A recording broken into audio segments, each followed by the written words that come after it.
Hola, bienvenidos, bienvenidas a una nueva sesión de Viñetas del Fin del Mundo, acá en nuestra casa nueva de 2017, Galería Plop, acá en Merced 349, número 7. ¿No? ¿Qué nos convoca hoy día? Este libro, este hermoso libro, Un país de tontos graves, humor gráfico y política en Chile. Y en esta mesa tengo hoy día a las personas que curaron esta muestra, ¿no es cierto?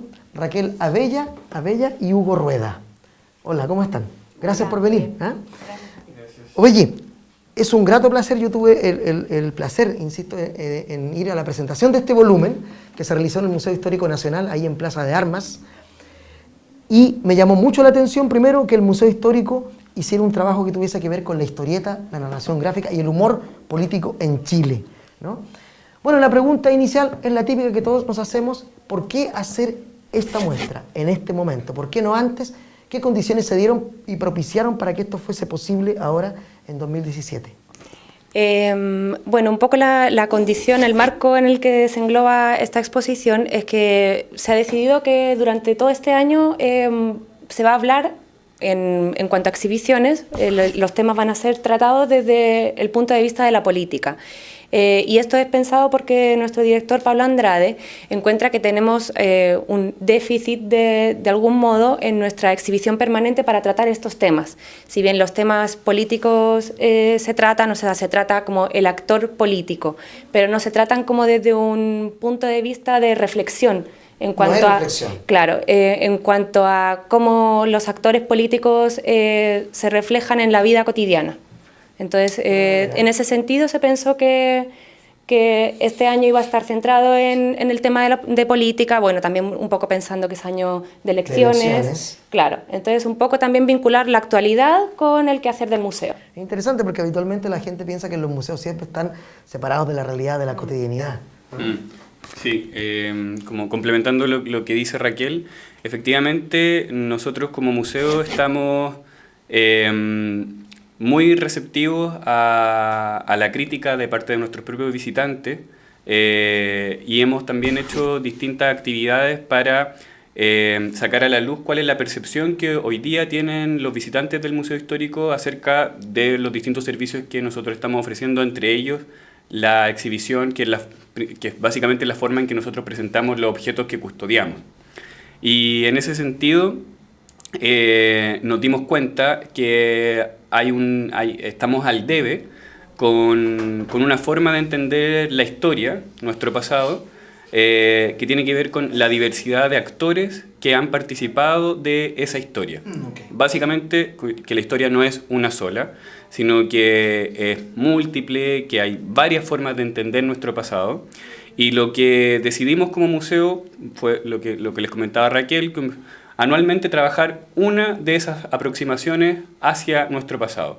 Y este año comenzamos con la dimensión política. No, mira, una aproximación también más, si se quiere, lúdica en ese sentido. Vi que las redes sociales del museo están bien activas, hay un concurso, invitan a la gente a fotografiarse como una parte de la muestra. O sea, hay un interés de hacer que la gente se integre a esta vida museológica de alguna manera, ¿no? Que no la vea como algo ajeno, que es lo habitual, que se dice siempre, ¿no? De los museos en el mundo. Claro, es que ahí también, esto yo creo que es como el resultado de un trabajo de reflexión de parte del museo, interna, sí. De reflexión interna, pero que también ha invitado a la ciudadanía y a distintos actores civiles, políticos, culturales a hacerse parte de este proceso, en el que llegamos a la conclusión de que un museo no es un espacio de expectación pasiva en que los visitantes tienen que ir solamente a contemplar lo que se está viendo, sino que es un espacio de reflexión en que nosotros propiciamos un diálogo entre objetos, materialidades, visualidades y una propuesta que es lo que nosotros hicimos como curadores, que es una idea, qué es lo que nosotros queremos provocar. Y ese fue como el trabajo curatorial que nosotros hicimos con esta exhibición, invitar a la gente a pensar y a pensarse también como actores de la historia y a pensar también cuáles son, cómo la caricatura política, que es un elemento tan cotidiano, tan liviano, puede también ser un componente muy importante de la historia de Chile. Sí. Bueno, hay que decir para que ustedes, los que no conocen, Hugo es historiador y Raquel es historiadora del arte. ¿Cómo confluyen estos dos tipos de historiadores, ¿no? Son similares, pero tienen sus diferencias, ¿no? ¿Cómo confluyen en una muestra como esta? ¿Qué velas tú, por ejemplo? ¿Cuál es tu trabajo aquí? ¿Qué hiciste tú? Cuéntenos cómo se produce, porque uno no sabe cómo se montan estas cosas. Entonces es interesante mostrarle a la gente, explicarle, ya, te dan esa tarea, hagamos esta exposición. ¿Cómo se hace esto? ¿Cómo se arma una exposición de este tipo? Claro, primeramente lo que tuvimos que hacer fue una revisión del material con el que contábamos, porque también uno de los fundamentos de esta muestra era relevar lo que el museo había adquirido hacia finales de 2013, Claro, que es el que Museo fue de la el Historieta Museo de la Mauricio Historieta, García. efectivamente. Entonces, había una serie, si bien ese museo custodiaba materiales de diverso tipo, de aventuras, de terror, etcétera, había una buena parte que comprendía el tema de humor gráfico político. Entonces fue primero una revisión de material, con qué contábamos y también un poco qué era lo que queríamos contar, tratar de armar un relato que efectivamente se puede ver en la muestra en 6 ejes temáticos.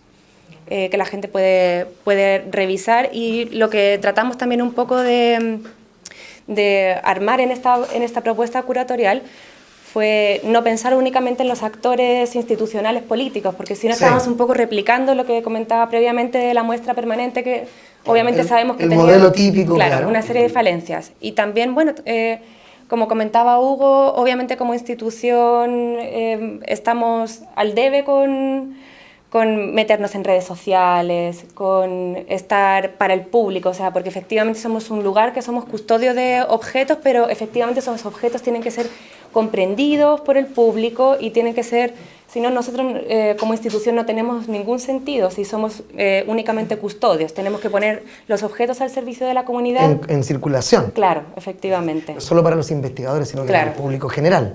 Claro, si bien también obviamente hacemos investigaciones, como se pueden ver en este el tipo volumen, de publicaciones, pero obviamente también nuestro quehacer es también poner los objetos a disposición del público y también facilitar que la gente los pueda comprender y leer. Sí, perfecto. Y en este investigar, quiero contarle a la gente para que sepan, Mauricio García creó el Museo de la Historieta, que funcionaba en el barrio Yungay durante mucho tiempo, un par de años. Él juntó mucho material, un gran coleccionista de historietas, y hacía muestras como las que hay aquí en Plop, hacía algunas pequeñas charlas. Y en un momento todo ese material pasa al Museo Histórico, ¿no? ¿El Museo Histórico ya tenía material de historieta en su acervo? Sí. Sí, había. Por eso se interesaron por comprar ¿no? Para adquirir este material. De otro modo ustedes dirían, no, a nosotros no nos interesa esto. ¿Por qué a un museo de historia le interesa la historieta o el humor gráfico, en este caso político? ¿Por qué?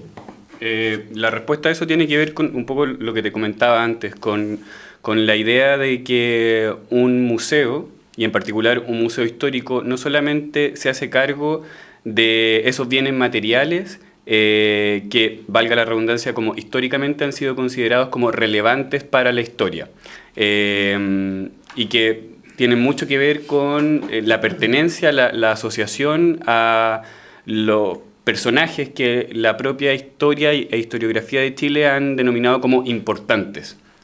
La espada de Bernardo Higgins, la casaca de José Miguel Carrera, el sombrero de Arturo Prat, etc. Desde nuestro punto de vista, si bien esos objetos tienen una importancia sobre todo simbólica, hay otras materialidades, otros formatos, otras visualidades en este caso, que por no haber pertenecido a estos personajes célebres o importantes que la historiografía ha destacado tradicionalmente, no por eso pierden o no tienen valor histórico. Muy por el contrario, nosotros creemos que es necesario relevar y poner a la misma altura esos otros objetos que históricamente han estado olvidados por la historia, porque consideramos que son igualmente testimoniales del pasado, como lo son estos otros objetos que históricamente sí han sido relevados. Entonces esa es como la dimensión teórica, por llamarlo de alguna forma, que justifica que el Museo Histórico haya decidido adquirir y hacer parte de sus colecciones un acervo importante de historietas que son resultado de procesos de producción masiva, que se asocian a esferas de lo material que históricamente han sido consideradas de baja importancia. Desde nuestro punto de vista no es así. Y tampoco es que sean más altas que otras, sino que hay una horizontalidad en que nosotros consideramos que cualquier vestigio del pasado, mientras informe y mientras nos diga acerca de ese pasado, es relevante en la construcción del discurso histórico nacional. Para un estudioso, una estudiosa, el objeto de estudio, más allá de la calidad, siempre importa, ¿no? Exactamente. No tiene que ver con que es una obra de arte de mayor prestigio que otra, sino que en tanto pueda hablar de su época, funciona. Y toda obra, mal o bien, habla de su época, ¿no? Sí, efectivamente. Finalmente, desde la confección material hasta lo que está escrito o lo que está dibujado. Claro, la labor curatorial y un poco el fundamento de esta muestra apunta efectivamente a eso. O sea, por ser tirajes masivos, no pensamos que una revista Topace de 1970 tenga menor importancia que un cuadro de Subercaseaux, por ejemplo. O sea, estamos apuntando a que efectivamente está hablándonos de una época y de una determinada ideología, está mostrando una realidad en el fondo. Sí.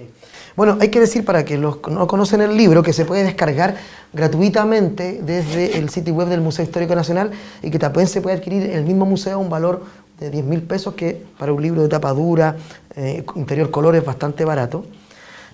Quiero decir que el libro se complementa también con textos de diversos autores, ¿no? Está Mauricio García, Matías Hermosilla, Jorge Montealegre y por supuesto ustedes dos que hacen un texto, más la introducción que hace también el director Pablo Andrade Blanco. Y acá hay un texto que ustedes citan en su primer escrito de Jorge Rojas Flores, un gran investigador que sacó un libro buenísimo el año pasado en LOM.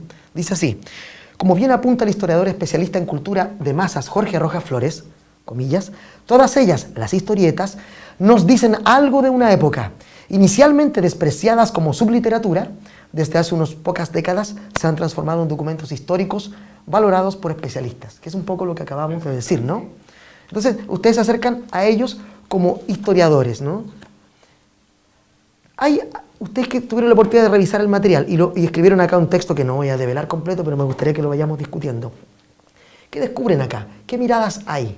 ¿Cuál ha sido la visión que la historieta, a través del humor gráfico chileno, ha dado de este país? ¿Dónde se sitúa esto? ¿Está del lado del poder a veces no? ¿Cómo ha sido? ¿Ha oscilado entre esos dos polos? Sí, o sea, nosotros llegamos como a la conclusión haciendo esta investigación porque partimos súper desnudos al respecto. Sí, ninguno de los dos era especialista en este tema, entonces hay muchas de las conclusiones a las que nosotros llegamos que ya eran conclusiones que ya estaban circulando hace mucho tiempo, pero que para nosotros igual son importantes porque como partimos de cero, llegar a las mismas conclusiones que ya habían llegado especialistas que llevaban años investigando el tema, fue súper importante porque dijimos como, ya, no lo estamos haciendo tan mal, como si estamos apuntando hacia el mismo lado. Y sobre tu pregunta, efectivamente, la caricatura política, su principal característica desde mi punto de vista, y creo que aquí coincidimos con Raquel, es que es sumamente ideológica, es un arma súper potente de transmisión de ideas. Y en ese sentido la caricatura, a través de un formato relativamente simple, que es el papel y la tinta, se enfrenta horizontalmente a las grandes estructuras del poder, mediante un chiste, mediante una imagen, mediante una representación visual, pone en jaque a los personajes que ostentan el poder, que en el 99% de los casos son la clase política dirigente. Entonces, y profundizando en tu pregunta, no es que siempre estén a favor o en contra de, sino lo que hacen en toda instancia es ponerse en el mismo lugar para interpelarlo desde una posición horizontal. Eso es lo que hace el humor político, interpelar al poder de tú a tú. Qué interesante lo que dice, porque responde un poco a esa pregunta inicial que tenía. ¿Por qué pasa esto ahora y no antes? Tal vez también porque Chile está cuestionando a la élite política, a la clase política. Es que ahora justo están surgiendo manifestaciones, expresiones como la que ustedes tienen en el museo, ¿no? Tal vez hace 20 años no se habría podido montar esa exposición porque a lo mejor no había material o no estaba este ambiente social proclive a esto, ¿no? No sé. Es que, perdón, es que solo para responder eso en particular, efectivamente, si bien hay una intención de parte de los autores caricaturistas, en este caso, de ponerse en la misma posición que aquellos que ostentan el poder, no siempre eso es posible porque hay regímenes más autoritarios que otros que no lo permiten. Y en nuestro caso, desde nuestra propia investigación y en conversaciones con los especialistas, el periodo de la dictadura de Pinochet fue el más oscuro en la producción de caricatura política porque burlarse peligroso. Era muy peligroso en todo sentido. Era casi una condena a la lista de detenidos desaparecidos. Entonces, si bien está esta intención, no siempre es efectiva. ¿Quieres agregar algo? No, comentar también un poco al hilo de lo que veníamos conversando, que efectivamente hay un punto de vista como más institucional, o sea, más dirigido a la clase dirigente, pero también están como otros actores presentes en la muestra y por supuesto también en la publicación, que interpelan el poder, al poder, como decía Hugo, de tú a tú, que están representados en el pueblo. O sea, cómo Juan Verdejo interpela al político, Topase, efectivamente. Sí. Y otros tantos personajes que hacen lo mismo. Y otra cosa interesante de la exposición es que uno puede ver tanto autores como de izquierda como de derecha también, ¿no? Sí. Porque aparecen caricaturas que critican a ambos lados, Sí. porque siempre se ha producido eso. Eso era justamente por eso tomamos la decisión de mostrar, exhibir caricaturas representantes de ambos lados, porque lo que queríamos era dar cuenta de esta condición ideológica de la caricatura independiente del lugar que manifestara. La caricatura tiene la capacidad de estar a favor o en contra del poder, pero su relación con el poder siempre siempre está. Y insisto en esta idea que para nosotros fue fundamental cuando logramos como llegar a esa conclusión, porque nos permitió como estructurar mucho mejor el trabajo. La caricatura no siempre se ríe de eso, del poder al que se enfrenta. Muchas veces lo legitima. Lo celebra, o lo legitima, sí. A través del humor. El humor no necesariamente es visto de una manera ridiculizadora. Muchas veces sí lo es, pero otras veces a través del humor lo que busca justamente es celebrar cómo ese personaje al que se está refiriendo está gobernando el país en este caso. Y gobernándolo bien, ¿no? En otro momento del texto dice algo muy interesante, ¿no? Dice: nuestra intención apunta a formar parte del proceso a través del cual el conocimiento histórico se produce, insertando un repertorio de visualidades específicas en las lógicas a través de las cuales éste se constituye. Siguiendo la propuesta del historiador cultural Peter Berg, quien sostiene que, independientemente de su calidad estética, cualquier imagen puede servir como testimonio histórico, proponemos un acercamiento a la caricatura y el humor gráfico como soportes representantes de una cultura visual, entendida tanto como fuente de conocimiento del pasado como de interpretación de nuestro presente. Y eso me interesa mucho, es decir, la historieta, el humor gráfico, no solo habla del ayer, sino que puede hablar mucho de lo que nos pasa hoy día. Insisto nuevamente que la exposición haya sido posible hoy, también habla de lo que pasa hoy. Sí, también apuntábamos, bueno, también aparece en algún punto mencionado, que también creemos que estamos en un momento de efervescencia en el que la democratización de los espacios a través de redes sociales y otro tipo de redes dan cuenta de que algo ha cambiado. O sea, los actores ahora podemos ser todos podemos hacer un meme, todos somos capaces de reírnos del poder o de, no sé, contestar a un periodista a través de la propia columna que está publicando en un medio, de interpelar. Todos podemos hablar y opinar, efectivamente, ¿no? Eso antes no pasaba. Entonces, igual estamos en un clima que encuentro que de algún modo está siendo propicio para que estemos proponiendo esta mirada. Para la discusión, ¿no?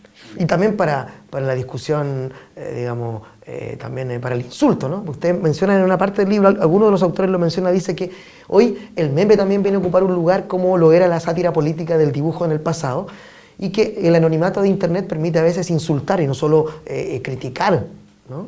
Sí. Es interesante esa figura que se produce hoy día. Sí, porque ahí eso tiene que ver con otra de las conclusiones a la que nosotros llegamos, que o sea, nosotros nos dimos cuenta de que hay un periodo que podríamos catalogar como una especie de época de oro de la producción de caricatura política en Chile, que es mediados del siglo XX, y particularmente todos los años de producción de la revista Topaz entre la década del 30 y el 70, que termina en 1970 de hecho,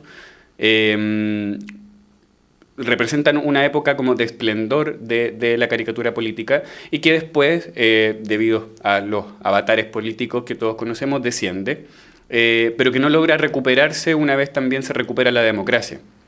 Entonces ahí nos preguntábamos como, bueno, ¿esto desaparece?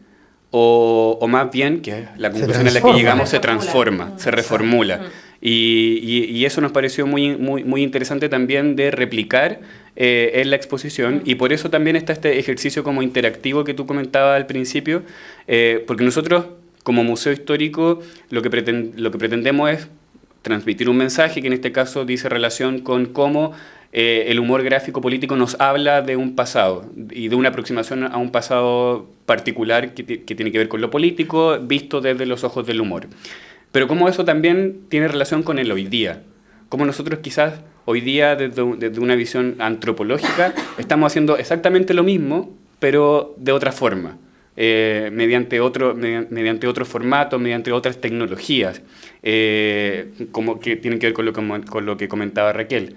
Entonces también ahí hay en la exposición una invitación a que los visitantes sean también parte de la muestra a través de la creación de su propio discurso, en una viñeta que tenemos ahí a forma de pizarra y que está al final del recorrido. Exactamente. Es como una vez que ya pasaste por todo, haz lo tuyo. Exactamente. Entonces la gente se toma una fotografía y la sube a redes sociales, ¿no? Bueno, y efectivamente también apuntamos a que esto también nos sirva como para medir cómo la gente está tomando esta exposición. También tenemos un libro de visitas en los que la gente puede comentar sus opiniones acerca de la muestra. Así que bueno, también estamos un poco apuntando a que los visitantes no sean sujetos pasivos, sino que sean activos, que sean capaces de reflexionar y entregarnos sus opiniones. Amén.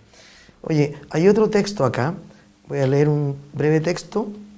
El segundo, no recuerdo, el balance interpretativo de la caricatura política chilena es de Matías Hermosilla. Matías, dice así. Tal como declarase tan lúcidamente el destacado dibujante nacional Melitón Herrera Click, comillas, dice, no cabe duda que el dibujo periodístico, el que vemos todos los días en los diarios, ¿no? Vemos a Herbie en La Tercera, vemos en el Mercurio, vemos a Jimmy Scott. No cabe duda que el dibujo periodístico abarca una amplísima gama de especialidades, desde las puramente artesanales, cuya relación con la noticia es tangencial e indirecta, como retocar letras o fotografías, a otras que entran en la esfera de lo artístico, como la ilustración y la diagramación de páginas, hasta lo químicamente periodístico, como es esencialmente el chiste de actualidad. El chiste del día precisa que su autor reúne en sí varias cualidades: la sagacidad periodística para elegir el hecho exacto que preocupa a la gente, el humorismo para convertir ese hecho en una frase de no más de 2 líneas que dé exactamente en el clavo, y esta habilidad literaria debe ser la antítesis de lo latoso y un prodigio de concisión. Y por último, dibujar bien, sin ser un preciosista, cuidando que el diseño sea un feliz complemento del texto y no al revés. Y lo último que dice este texto, dice, contrariamente a lo que cree el común de la gente, en el chiste dibujado, el dibujo es lo de menos. Cuestión de 10 minutos. Lo realmente difícil es encontrar la idea y redactar el texto, ¿no? Eso, yo he tenido la suerte de ver a Herbie trabajar en vivo en una fiesta. Estamos comiendo, de pronto lo llama el diario. Chiquillos, me ausento, y se fue un ratito, dibujó, pensó el chiste, dibujó, lo escaneó y lo mandó desde la casa. Genial, ¿no? Claro, una idea que él ya tenía. Parece que es cierto esto de que la reflexión es previa, es mucha, y después el dibujo para quienes dibujan es muy fácil, ¿no? Sí, bueno, también con respecto al texto que acabas de mencionar de Matías, me gustaría apuntar una cosa, y es que la caricatura política, bueno, y muchos otros tipos de caricatura, aunan imagen y texto. Entonces, sí, tiene una doble lectura o una lectura complementaria entre esas dos... esa amalgama que se produce. Claro, esa amalgama que se produce, que exacto, efectivamente muchas veces es como una reafirmación de una idea, y otras veces simplemente con la imagen nos basta y no necesitamos nada más. Pero igual es una característica bien específica de la caricatura. Sí, hay alguien, no recuerdo quién, también hace un análisis muy interesante de eso, dice lo complejo que es esto de la decodificación del mensaje. Porque muchos chistes se nos escapan, y seguramente a ustedes les pasó lo mismo, esos chistes de Topaz del año 30, que aluden a algo que no sabemos, no hay risa en nosotros. Para entender a cabalidad esto, hay que comprender el contexto en que se producen. Muy buen punto. De hecho, a veces nos pasaba junto con Hugo que encontrábamos algo que decíamos, chuta, no sabemos qué significa esto. Entonces, si nosotros no somos capaces de leerlo, pensamos que no merece la pena que lo incluyamos en la exposición porque la gente tampoco lo va a entender. O sea, queríamos... no apuntábamos tampoco a generar una exposición llena de textos para que la gente pudiera leer, porque efectivamente la gente no lee tanto. Claro, habría que haber contextualizado históricamente cada chiste y eso era una locura. Claro, y también apuntamos a que el chiste deja de ser chiste si se explica, entonces... Y bueno, imaginemos en el futuro, en el año 3000, cuando aparece un dibujo de Piñera mostrando un papelito y su mujer al lado le dice, no muestres el papelito, y la gente dice, claro, ustedes se ríen porque conocemos el contexto, pero dicen, ¿cómo? ¿Qué papelito? ¿Qué es esto? Sería un chiste fome, como diríamos, ¿no? Pero el contexto es muy interesante. Entonces, ahí hay otro elemento de la curaduría. Ustedes trataron de dejar cosas que cualquiera se pudiera entender todavía hoy día, ¿no? Sí. En alguna medida. Sí, sí. Y ahí un poco retomando lo que comentaba antes en relación al texto de Matías Hermosilla, hay una cuestión bien decidora al respecto. Por mucho tiempo los caricaturistas fueron considerados como periodistas. Y pertenecían al gremio del periodismo. Y de hecho ganaban premios de periodismo. Y de hecho a eso quería referirme. Muchos de ellos, de los que son parte de nuestra exposición, son Premio Nacional de Periodismo, porque efectivamente se entiende su rol como comunicadores más que como dibujantes. Y como comunicadores también, totalmente en relación a lo que tú dices, hay detrás de cada dibujo una idea que es súper potente. Y es esa idea la que tiene un mayor proceso de desarrollo más que el dibujo mismo, porque ellos son muy talentosos con el lápiz. Entonces, básicamente, el mayor trabajo es el pensar cómo traducir un momento político sumamente específico, porque además tiene que ser actual y rápido, en un dibujo. Y ahí está, fácil, pero es una tarea muy difícil. Y ahí está la mayor dificultad de este trabajo. Y por eso nosotros también decíamos... estos formatos, estas caricaturas a simple vista muy simples, en verdad no lo son, están llenas de complejidades, y por eso también nosotros, y vuelvo con esto al principio, por eso nosotros consideramos que tienen absoluta pertinencia en el discurso de un museo que relata la historia de Chile, porque detrás de cada uno de estos dibujos hay un pensamiento ideológico que define el momento político que ese dibujante, como autor, entiende, a través del cual se posiciona y da cuenta de su lugar en el espacio y el tiempo, por llamarlo también de alguna forma. Claro, por eso antes de que hoy día muchos autores de humor gráfico dicen, yo no soy dibujante o humorista gráfico, hago opinión gráfica. Eso están diciendo ahora hace unos años ya. Sí, o sea, efectivamente para nosotros es súper pertinente que ellos se manifiesten de esa manera, porque en verdad lo que es el trabajo que ellos están realizando, o sea, hay una decodificación súper importante de la realidad que ellos deben reformular para que sea comprensible el chiste. Y son agentes de opinión pública también, o sea, como sobre todo hoy día con las posibilidades y la democratización que significa Internet.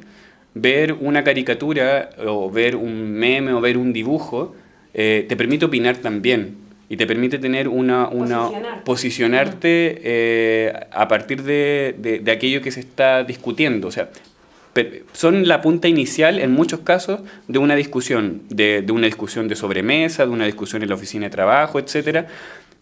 Crean o potencian la opinión pública. Y además, eso también a nosotros nos parecía muy interesante. Leí también, lo recuerdo, porque hay harta idea interesante en el libro. Alguien más dice que es súper importante también porque el humor gráfico lo que hace, al igual que la historieta en general, involucra enormemente al lector o a la lectora. Le involucra porque tiene que entender y decodificar además el mensaje visual, gráfico al que tú aludías, y además lo involucra más porque habla de su realidad, ¿no?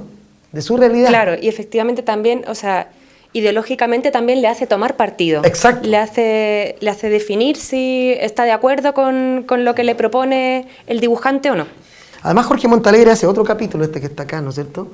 Que ustedes pueden ver, así dice el libro. Tiene abundante también material gráfico. Dice, humor gráfico y censura en Chile, sátira política y represalias. Y voy a leer un texto inicial que es muy bueno. Él dice acá, esto es bien sabido, pero yo sé que no todo el mundo lo sabe, pero eso lo voy a leer. Dice así: en la acusación que llevó al cadalso a José Miguel Carrera, en 1821, sus caricaturas tienen una significativa mención honrosa en la acusación del fiscal. Sí, porque José Miguel Carrera era dibujante, era caricaturista, político. Esto no lo sabe todo el mundo. Entonces, él cita ahí lo que decía la acusación. Desde Montevideo, refiriéndose a Carrera, inundó el país de libelos incendiarios contra dichas autoridades y las de Chile, acompañados de caricaturas las más indecentes que ponían en ridículo los gobiernos de ambos estados. Como es sabido, dice Montalegre, el cuerpo de Carrera, mártir de los caricaturistas, fue desmembrado para su ignominia y escarmiento de los que en el futuro intenten imitarlos. Y aquí tenemos uno de los dibujos que se atribuye a Carrera. Se atribuye, todavía Jorge no lo ha podido definir completamente, pero él está casi seguro de que es de José Miguel Carrera, y vemos ahí siendo un burro O'Higgins montado por otro personaje, ¿no? Una caricatura terrible, imagínense. Es San Martín. San Martín. Imagínense cuando a ti te dibujan en forma de caricatura, lo que hace la caricatura es exagerar todos tus rasgos. Si tienes narigón, tu nariz es enorme. Si son sus orejas, las orejas. La boca, la boca. Cualquier gesto tuyo es extremadamente reforzado. Y además se burlan de ti en algo que te duele. A nadie le gusta eso, que se burlen. Y el humor gráfico, la opinión gráfica ha sido tan fuerte y tan poderosa que muchos, como José Miguel Carrera, finalmente son, en este caso, asesinados, matados, por otras razones también, pero se argumenta ahí en el juicio de la caricatura como una cosa importante, ¿no? Y Jorge, en su artículo, se dedica justamente a hablar de los grandes momentos de censura política en Chile a dibujantes que son un tipo que hace un monito, como dice la gente, ¿no? Simplemente. Bueno, en ese sentido, curatorialmente también fue motivo de discusión. A ver, eso es interesante. Claro, como que nos dimos cuenta de que esta censura se debe a que en verdad es una herramienta ideológica y masiva tan potente que obviamente que sea un personaje político risible a través de los medios también genera opinión. Entonces nos dimos cuenta del poder que tenía la caricatura como elemento ideológico. Sí. Entonces, en ese sentido, por eso decidimos dedicarle todo un eje. O sea, el humor gráfico, nosotros llegamos a la conclusión de que es también un arma política. Una buena caricatura puede destruir un personaje político. Una toma precisa en el momento preciso, ese Piñera saltando el charco, podría, utilizado... Me acordaste, muy bueno. Lo ridiculiza a tal forma que podría incluso terminar No, y se puede terminar con su gobierno o provocarle muchos problemas. Exactamente, ¿sí? Porque lo ridiculiza de una manera negativa. Y lo otro que quería comentar sobre esa imagen, esa imagen atribuida a Carrera, que es de 1821, ahí nos damos cuenta también que es súper constante ciertos tópicos como de la representación de la caricatura política que se mantienen hasta hoy. Por ejemplo, ahí O'Higgins está caricaturizado como un burro. Sí. Y una de las cuestiones que más siguen, continúan o tienen como un trazado que puede dar continuidad es la cuestión de la representación animalesca de los personajes. Claro. ¿Antropomorfización animal o el animal antropomórfico? ¿No? Claro, zoomorfización, no sé cómo, sí. Darle características animalescas, claro. y con lo que conllevan esas características también. Entonces, el burro simbólicamente no es cualquier animal, representa la estupidez porque es tonto, porque no entiende, etc. Alessandri siempre es representado como un león. Pero un león que no lo es tal. Pero un león que siempre o está enjaulado, o un león que no ruge, etc. Que es este famoso chiste que también trae un montón de problemas a su autor. Sí. Y otro tópico que también... A Coque también. A Coque también vamos a... Y otro tópico que también se utiliza mucho es el de la representación circense. Porque el circo y los payasos también simbólicamente están muy asociados a lo ridículo, a lo tonto, a lo que no tiene sentido. Entonces, tanto lo animalesco como lo circense son como los dos tópicos de representación visual que más se pueden observar en la caricatura política. Claro, el chiste al que aludes tú se llama No es tan bravo el león como lo pintan, de Mario Torrealba Pequén, publicado en Topaz en número 285 de 1938. en que él se burla directo, y el presidente, ¿no es cierto?, en ese momento, el León de Tarapacá, se enoja a tal punto, ¿no?, que requisa la edición. Hay una serie de problemas que están bien documentados en el texto de Jorge Montalegre. Y así vamos llegando en el libro, por ejemplo, a la época de la dictadura militar y todo este periodo, ¿no?, genial, en donde incluso algunos humoristas y fotógrafos llegan a publicar revistas sin fotos ni sin dibujos, aludiendo a la censura, e incluso dibujos que venían con esas indicaciones de número para que uno formara la figura. Con un trazado para que uno pudiera... armar el dibujo que tú no puedes ver porque la censura te lo impide. Eso era genial, ¿no? Muy, muy bueno. Sí, en el fondo también hay que pensar que los caricaturistas son muy ingeniosos. O sea, efectivamente se valen de diversas estrategias para lograr lo que ellos quieren. El objetivo que logrado, ¿no? Bueno, y finalmente hay un texto aquí para los que van a tener el libro después en algún momento. Hay un texto de Mauricio García que habla de los dibujantes olvidados como Mustache, como Chao, como Pug, y dedica ahí algunas páginas a sus biografías y algunos de sus trabajos. ¿Hasta cuándo el público puede visitar la exposición Un país de tontos graves? Va a estar disponible en el Museo Histórico Nacional hasta el 4 de junio. Hasta el 4 de junio pueden ir de martes a... Domingo en horario de 10 a 6 de la tarde. Es entrada liberada. Liberada. Y además, recuerden, el volumen puede ser descargado gratuitamente desde la web de Museo Histórico Nacional y también se puede comprar si tú lo quieres tener físicamente en el mismo museo. ¿Hay algunos otros proyectos de cosas como esta? ¿Se pueden contar esas cosas? No, no se puede. No podemos decir nada, pero a lo mejor hay proyectos. Hay actividades asociadas. Claro, hay actividades asociadas. Hay muchas actividades que algunas no... hay una mañana, pero cuando se emita este programa ya no van a poder ir. Pero visiten el museo y hay muchas... ¿Qué otras cosas van a venir hasta aquí? ¿Hay más charlas?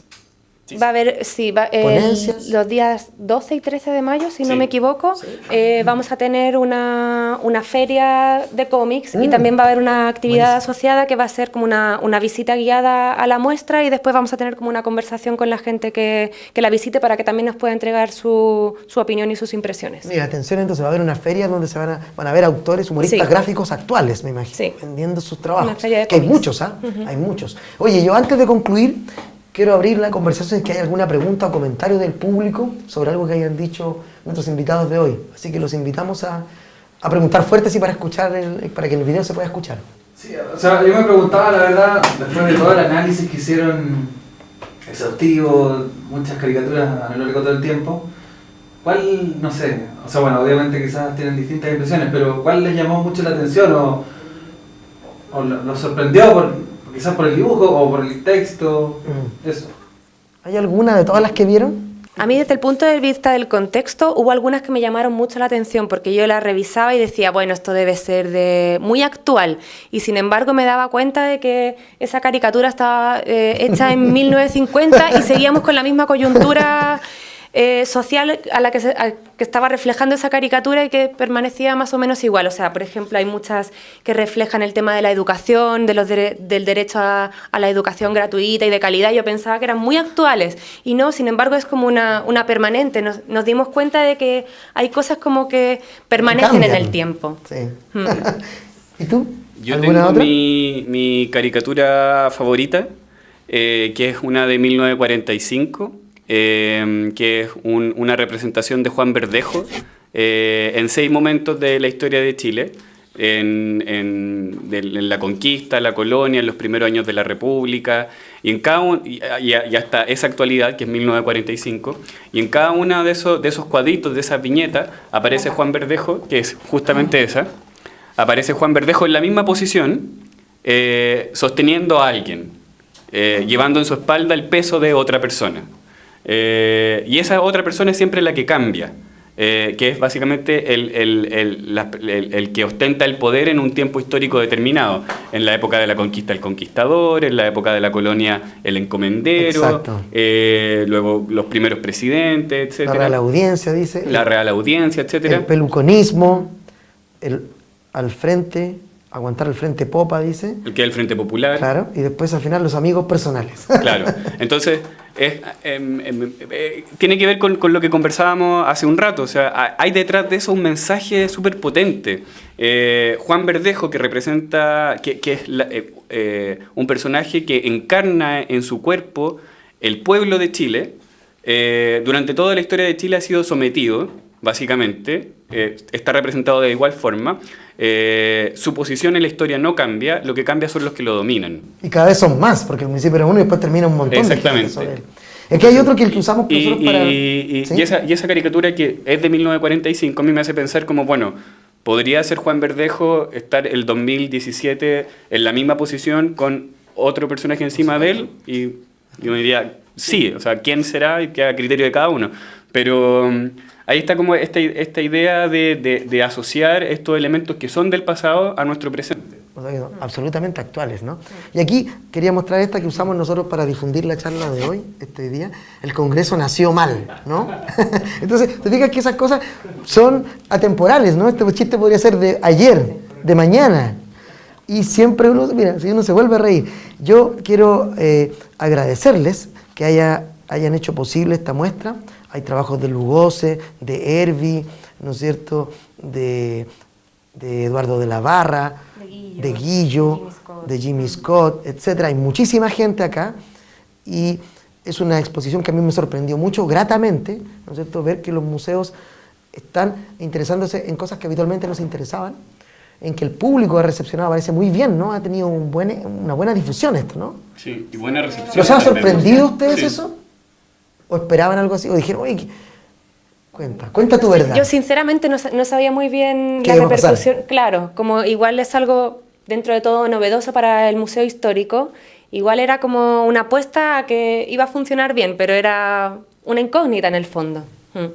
Así que nos alegra ver que ha sido bien recepcionada. Qué bueno.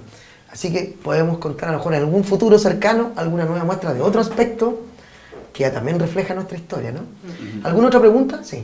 O sea, yo tenía otra No pregunta. importa, adelante.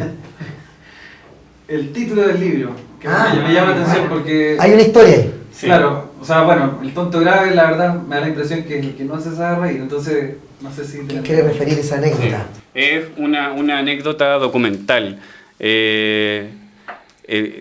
Cuando estábamos revisando... ¿Tú lo encontraste o fui yo? Ni me acuerdo. Sí, no, lo encontré por internet, sí. Sí. Cuando estábamos haciendo la investigación, como el primer barrido para nosotros también saber qué era lo que íbamos a terminar haciendo, la Raquel encontró una carta escrita por Eduardo Frei Montalva en 1941, que 20 años después 18 años después se iba a transformar en presidente de la República, en la que agradecía a la revista Topase. Estaban celebrando su primer aniversario. Su 10º aniversario. Su 10º aniversario, tienes toda la razón. En 1941 está una edición aniversario y diferentes personeros políticos mandan una carta y es publicada por Topase en la que dan cuenta de su apreciación sobre la revista. Y Eduardo Frei Montalva agradece que exista la revista Topase porque contribuye a hacer reír a un país que está plagado de tontos graves. Y dijeron ustedes, ese es el nombre. Sí, Buenísimo. sí. Además, un nombre también poco convencional. académico, o sea, también un poco juguetón, ¿no? Una cosa así. Historia gráfica del humor era muy serio. Había que darle una jugada también ahí. Yo quiero agradecerles, estamos en el tiempo. Podría haber seguido hablando más, yo tenía más dudas. El libro es muy bonito, la exposición es muy buena. Vayan a verla. Y bueno, si hay cosas que no les gustan, critíquela para que la próxima sea mejor. En la primera, ¿no es cierto? Vayamos a esas actividades culturales que son gratuitas además. Quiero agradecerles que hayan venido hoy día. Insisto, yo podría haber estado una hora más, pero las cosas se acaban. Y muchas gracias por venir. No sé si quieren decir algo antes de concluir, ¿no? No, nada, gracias a ti por la invitación y enhorabuena por esta plataforma de difusión. Muchas gracias. Y ven, ¿podemos regalar un libro?